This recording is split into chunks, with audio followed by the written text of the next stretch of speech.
नमस्कार, आप देख रहे हैं YBN बिहार। शुरुआत करते हैं बिहार चुनाव की दिन भर की बड़ी खबरों के साथ। पूर्व सांसद और पूर्व विधायक समेत कई नेताओं ने थामा आरजेडी का दामन। बिहार में 2025 के विधानसभा चुनाव से पहले जेडीयू नेता संतोष कुशवाहा ने पार्टी छोड़कर आरजेडी का दामन थाम लिया है। पार्टी में अनदेखी के चलते उन्होंने ये फैसला लिया। कुशवाहा का सीमांचल की राजनीति में अच्छा खासा प्रभाव है और उनके इस कदम से जेडीयू को नुकसान हो सकता है। आरजेडी इसे कुशवाहा वोट बैंक को साधने की रणनीति मान रही है। इस घटनाक्रम से बिहार के सियासी समीकरण बदल सकते हैं। हेमंत सोरेन की पार्टी झारखंड मुक्ति मोर्चा यानी जेएमएम ने आरजेडी को 12 सीटों की सूची सौंपी है। सूत्रों ने इस बात की जानकारी दी। बिहार में जेएमएम 12 सीटों पर चुनाव लड़ना चाहती है। जेएमएम तारापुर, कटोरिया, मनिहारी, झाझा, बांका, ठाकुरगंज, रुपौली, रामपुर, बनमखी, जमालपुर, पीरपैंती और चौकाई सीट चाहती है। लेकिन सूत्रों के मुताबिक आरजेडी 2 से ज्यादा सीटें देने को तैयार नहीं है। झारखंड विधानसभा चुनाव में जेएमएम ने राजद को 7 सीटें दी थी। अब जेएमएम बिहार में 12 सीटें चाहती है। ये सब सीटें उन जिलों में हैं जहां की सीमा झारखंड से लगती है। भोजपुरी गायक और अभिनेता पवन सिंह की पत्नी ज्योति सिंह ने शुक्रवार को जनसुराज पार्टी के संस्थापक प्रशांत किशोर से मुलाकात की। माना जा रहा है कि वो विधानसभा चुनाव में टिकट पाने के लिए प्रशांत किशोर के पास गई थी।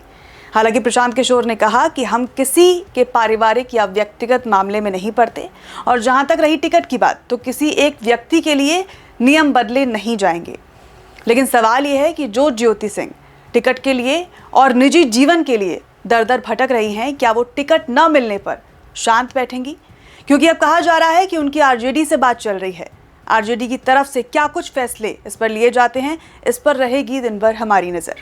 बिहार में विधानसभा चुनाव की घोषणा के बाद सीट शेयरिंग को लेकर एनडीए और महागठबंधन में कवायद तेज हो गई है। बीजेपी प्रभारी धर्मेंद्र प्रधान लोजपा प्रमुख चिराग पासवान से मिले, लेकिन दोनों के बीच बात नहीं बनी। चिराग पासवान बीजेपी के साथ लगातार 35 सीटों की मांगों पर अड़े हैं, जिसे लेकर अभी तक 4 मीटिंग्स हो चुकी हैं, लेकिन कोई भी सहमति नहीं बन पाई है। अब इसी को लेकर बुधवार को फाइनल मीटिंग के लिए चिराग पासवान केंद्रीय गृह मंत्री अमित शाह से मिलेंगे। कितनी सीटों पर यह सहमति बन पाती है, इस पर रहेगी हमारी नजर। पूर्व केंद्रीय मंत्री पशुपति पारस इस बार बिहार विधानसभा चुनाव में बड़ा खेला कर सकते हैं। पशुपति पारस अपनी लोक जनशक्ति पार्टी का विलय लालू प्रसाद यादव की पार्टी राष्ट्रीय जनता दल में कर सकते हैं। जानकारी ये भी है कि लालू यादव और पशुपति पारस की इस मुद्दे पर लगातार बातचीत चल रही है।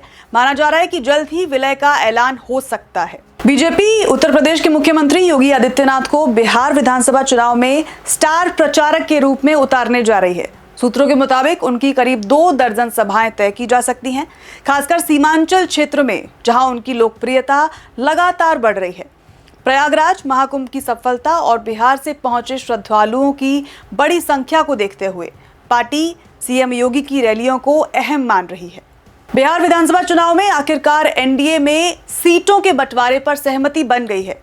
सूत्रों से मिली जानकारी के अनुसार 11 अक्टूबर को सीटों के बंटवारे का ऐलान हो सकता है। इस दौरान एनडीए के सभी बड़े नेता एक साथ प्रेस कॉन्फ्रेंस भी कर सकते हैं। बताया जा रहा है कि शुक्रवार को बिहार बीजेपी के चुनाव प्रभारी धर्मेंद्र प्रधान ने सभी गठबंधन के सहयोगियों के साथ बैठक के बाद सीटों पर मुहर लगा दी है। अब फाइनल मुहर के लिए जेपी नड्डा के घर पर आज मीटिंग होनी है। बिहार विधानसभा चुनाव 2025 में राजद के सीट और प्रत्याशी का चयन पार्टी के चीफ लालू यादव ही करेंगे। शुक्रवार को पटना में हुई बैठक में यह फैसला लिया गया है। तेजस्वी यादव की अध्यक्षता में शुक्रवार को हुई बैठक में लालू यादव को आगामी चुनाव में पार्टी का चिन्ह बांटने के लिए चुना गया। बैठक के बाद लालू यादव ने कहा कि इस बार बिहार की जनता बदलाव के लिए वोट करेगी और प्रदेश में तेजस्वी सरकार बनेगी। कहा जा रहा है कि जल्द ही उम्मीदवारों का ऐलान भी हो सकता है। बिहार में विधानसभा चुनाव के ऐलान के साथ ही अब एक बार फिर से बाहुबली नेता चर्चा में है। इस बार कई बाहुबली खुद चुनाव न लड़कर अपने बेटों को चुनावी मैदान में उतारने की तैयारी में है। इसी कड़ी में बाहुबली पूर्व सांसद शहाबुद्दीन के बेटे उसामा शहाब के बाद अब एक और बाहुबली पूर्व सांसद आनंद मोहन के छोटे बेटे अंशुमान आनंद के चुनाव लड़ने की संभावना है। सूत्रों के मुताबिक आनंद मोहन ने अपने बेटे के लिए सीट और पार्टी भी फाइनल कर ली है, जिसका ऐलान जल्द ही किया जा सकता है। मुजफ्फरपुर से पूर्व सांसद अजय निषाद की घर वापसी हो रही है। बीते दिन उन्होंने पार्टी की सदस्यता ग्रहण की। आपको बता दें कि अजय निषाद 2 बार बीजेपी से सांसद रह चुके हैं। लोकसभा चुनाव में टिकट कटा था, इसीलिए कांग्रेस में चले गए थे। संभावना यह भी जताई जा रही है कि उनकी पत्नी रमा निषाद को भी मुजफ्फरपुर जिले की किसी सीट से टिकट मिल सकता है, वो भी पति के साथ बीजेपी में शामिल होंगी। फिलहाल इस रिपोर्ट में इतना ही। खबरों का दौर यूं ही जारी रहेगा YBN बिहार के साथ। नमस्कार।